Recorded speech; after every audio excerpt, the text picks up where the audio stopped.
Well, as we continue our way through London, you can't go to London and not stop in front of the Eye. And I asked you off camera how many times you've been on the Eye, and you said none. I know. Never. I've never.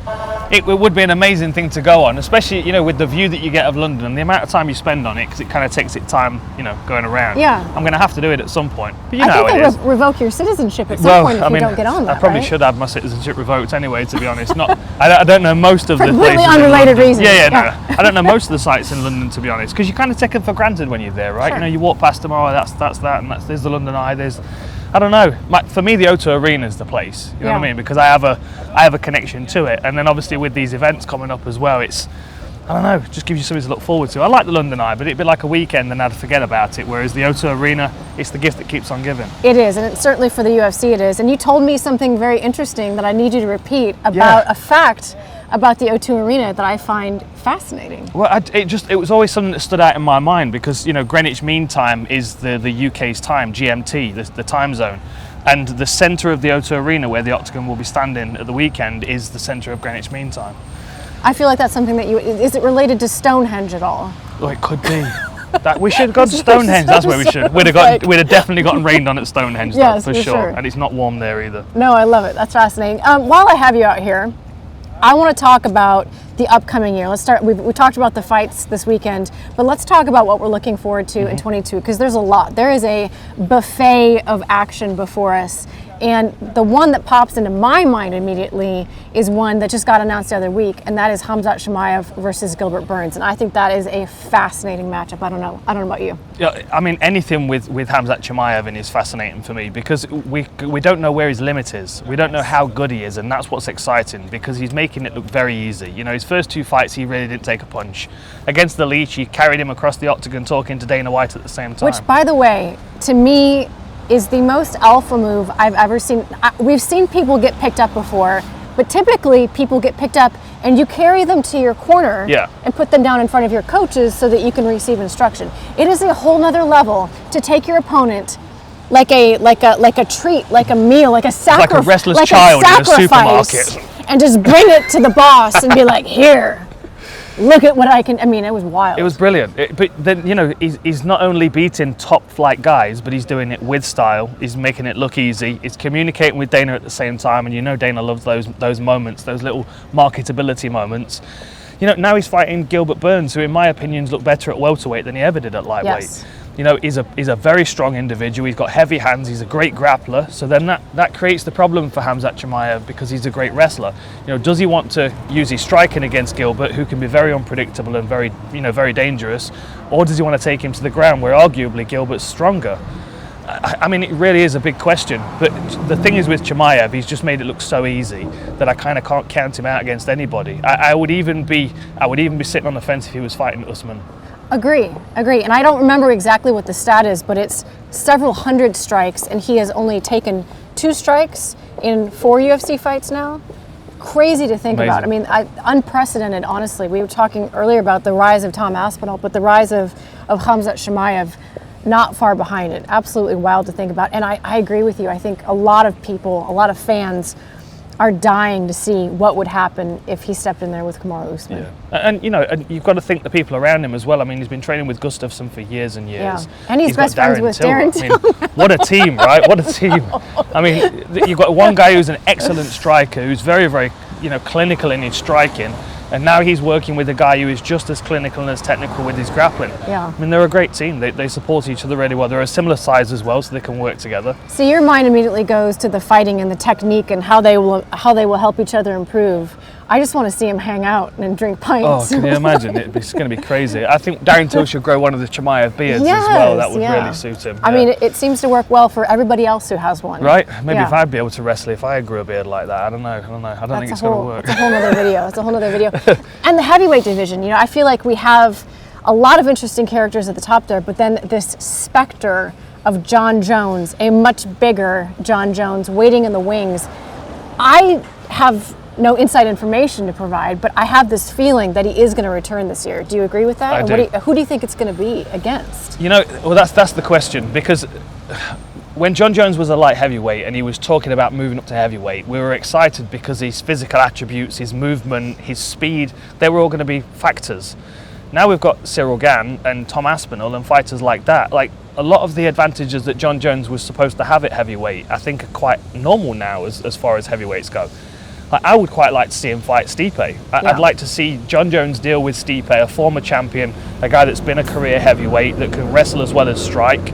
Or, you know, you go the opposite way and you give him someone like Derek Lewis, who he's probably going to lose the fight until he wins it, like he does most of the time, because he's got a rocket of a punch. And, you know, the question is, can Jon Jones take that power at heavyweight? You know, we've seen him take shots at light heavyweight. Gustafsson swelled his lip up pretty good, you know, caught him clean in the face with that.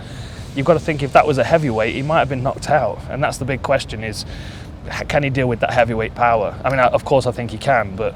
And the heavyweight wrestling, right? Grappling at that much, much higher weight class. Yeah. I mean, you're talking sometimes now a difference of 50 pounds versus the men that you were grappling previously. And, you know, I'll never forget where I was when Alexander Gustafsson took Jon Jones down for the first time. I could picture the bar, I could picture the scene. I know that's how big of an event it was. But now you're talking about guys who are much, much bigger. And guys like Francis Ngannou, who can, I'm not going to say he's a grappler, but he can, if he needs to, wrestle and take things to the ground. That's a whole nother problem. Yeah, and you know, and Ngannou is a physical specimen, so you may need to give him 20 or 30% of the skills that another fighter would need in order to make it work. I mean, I always remember his Kimura against Anthony Hamilton. Yeah, he was a brown belt Brazilian Jiu-Jitsu. He just couldn't deal with the strength and with the force that was being exerted onto his arm. Like, Jon Jones dealing with that strength and power, as well as now an improving grappling game. The longer he leaves it, the more difficult it's going to be. What do you think he's going to end up weighing at heavyweight? What do you think he'll walk around at? There's no way he wouldn't work well at 265. I don't think it would suit him. I don't think it would suit his style. I mean, Jon's always had the advantage of being quick and long and snappy. You know, I think if he gains too much weight, that's just going to slow him down, and he's going to be an average heavyweight.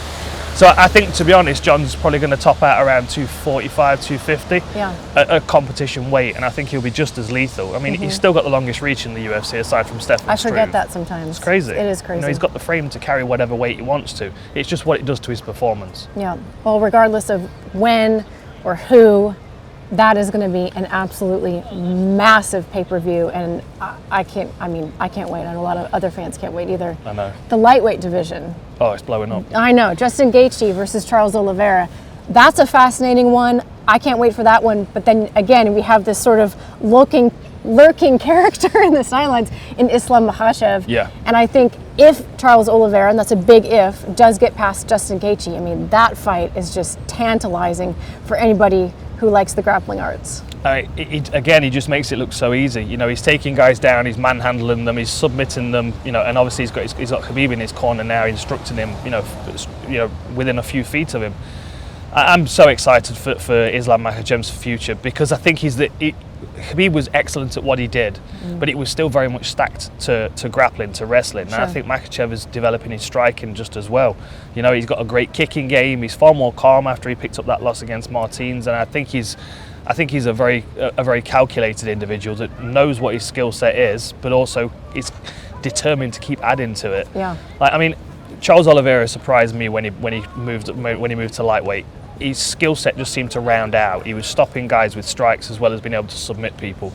It's going to take someone with the grappling of Makhachev to cause him any problems on the floor, I think. And, I mean, knowing that that is likely where Makhachev is going to want to take this fight, to do that against the best submission artist in the history of the UFC would say so much about Makhachev's game, and depending on how it plays out, would further, you know, let us know how insanely good, you know, the submission game of Charles Oliveira is. Yeah. And we talk about Charles Oliveira a second ago. You were talking about the evolution and how he kind of went from really a 50-50 fighter, you know, win some, lose some, win some, lose some, to now the champion of what is one of the marquee divisions in the UFC. And another fighter I feel like had kind of a similar storyline, Brandon Moreno. Yeah, yeah. And I know it's not booked yet, but I feel like it's going to be very, very soon. It's got to be. Do you call it a quadrilogy? I think you you've got to. You don't even have words for this yet. I know. But I mean, it has to be. We have to get that. We have to get that fight happen again. I mean, they've been so close. They've been so close. UFC fans here in town. They've been so close. They're so competitive. I think they learn so much from one another. I think Figueiredo came in really great shape, very well conditioned, very well prepared last time. And from what you've told me, Brandon Moreno wasn't as prepared as he could have been for that one. He wasn't as supported. I think if he finds a real strong team to add something new to his game, I think he could be a champ for a long time. Yeah. My thought is Figueiredo is going to move up a weight class eventually, right? I would completely agree with you. I mean, that weight cut, you can see it every time on him. Yeah. Really, really difficult for him. But I agree. Brandon Moreno now training where I train at Glory MMA and Fitness. I'm not breaking news. The story's already out. Move. Just That's not a lot of people know about it. But it's been so good to have him in the room and watching. James Krause is one of the best coaches in the industry, and I think one of the things he's really good at is organizing people's games. And obviously Brandon comes with a fantastic skill set, the boxing, the wrestling, the jiu-jitsu, and what James is really good at is figuring out how to systematize all of those attributes so that anytime there's a decision, you have a set decision tree about what you're going to do in any given position. So I do expect Brandon Moreno to come out not looking different, right? He's got the skills. He's not there to build skills at Glory MMA and Fitness. He's there to figure out how to strategically move the chessboard so that it's best suited for his game. And I'm dying to see a fourth fight between those two. Yeah. That'll be a good one. It's got to happen. And if James Krause is working with Moreno, then I know that's going to bring some structure and some discipline to his game. He's very, very good in every facet, but when you're fighting someone like Figueiredo, it's the moments where they can turn the fight around with one wrestling scramble, one big shot. They're the moments where Moreno needs a clear path to return to if he gets knocked off course. Otherwise, he can lose a round or several minutes. I'm just a big fan. He's also a huge Lego fan as well, which is of course. brings close to my heart. But honestly, I watch his boxing. I watch the way he throws his strikes. His jab is so quick. I think that's going to be a problem for Figueiredo no matter when they fight. And even the skill sets that he's got now are comparable to Figueiredo. I feel like Moreno's still got a lot to add to his game, though. I feel he acts like a child. He acts like a kid. He's like excited to learn. Yeah. That's when you get better. That's when you get better as fast as he is. We've not had that big of a name consistently in the gym before, and what I was surprised by and what is really cool to see is the second that he stepped foot on the mats, he didn't change. He's very humble. He's not there, grabbing all the attention, but everyone else in the room, all of a sudden, everybody was turning it up. Everybody was like, whoa, we're not fighting. But it's cool to see. All of the guys that we have they're kind of on the echelon of breaking into Contender Series or UFC. They put on their best effort every single practice because they see the champion or former champion in the room with them. It's really, really, really quite something. Yeah, it raises their game. He shows good decision making. He shows an ability to shift from one range to the next. And young fighters, anybody around that, they'll learn so much faster when they see someone exhibiting mixed martial arts at such a high level like that. And he sets a frenetic pace as well, doesn't he? Yeah. He's a very quick fighter, which means he has to think fast. So his sparring partners are going to have to think fast as well. Everybody's thinking fast in that gym right now, trust me. Listen, the weather, not that great. No, it's quite good actually. This is very, really quite good. Very on brand, as I said earlier, very on brand for London. But you know what? I think we need to move on. I'm so excited for this year. I can't wait. All these fights we've talked about are going to be insane, Dan. I can't wait. There's loads to look forward to. Lots.